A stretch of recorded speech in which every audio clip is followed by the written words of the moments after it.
Hörmətli izləyicilərim, əgər sizin radiatorunuz zəif qızırsa, dövrəyə yoxdursa, belə də əksər hallarda müştərilərin şikayəti üstü qızır, altı qızmır və ya ümumiyyətlə qızmır. 3 radiator qızır, arxa otaqlardakı sonuncu radiatorlar qızmır. Bunların başlıca səbəblərindən biri və burada qayıdış qolunda və ya gediş qolunda olan setka filtrlər olur burada. İndi bu radiant kombisidir. Burada qayıdış qolu sol tərəfdədir.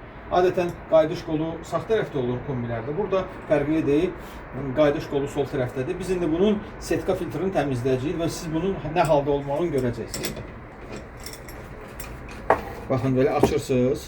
Gördünüz nə haldadır. Yaxın tut, zəhmət olmasın. Baxın, setka filtrini.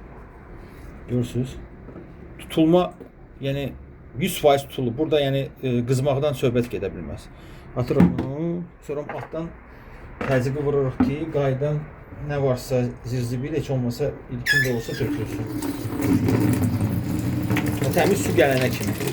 Təmiz su gələnə kimi bunu edirsiniz. Düzü bura çox gec gələcək təmiz su, amma indi müəyyən qədər gələcək. Vedrə doldu, yenə də təkrarlayırsınız. Tam bu buradan su təmiz gəlib, heç olmasa kombinin içində müəyyən qədər olan hissəni təmizləyəsiniz. Ondan sonra qızma hardasa sizdə normal olar. Bir dənə suyu göstər, gör nə gündədir. Baxın, burada qızmaqdan söhbət gedə bilməz. Yəni radiatorların pis qızı heç burada qızmır. Bu yulmalıdır bu radiatorlar. Sadəcə olaraq mən bunu ilkin bu işləri görürəm. Müştəri ilə inşallah razılaşsaq yuvarıq radiatoru. Hava su təmizləndi, biraz təmiz gəldi. İnşallah 1-2 dəfə belə təkrarlayıb, sonrası bu kombinin içindəki olan lili təmizləyərik. Bu qədər, diqqətinizə görə sağ olun.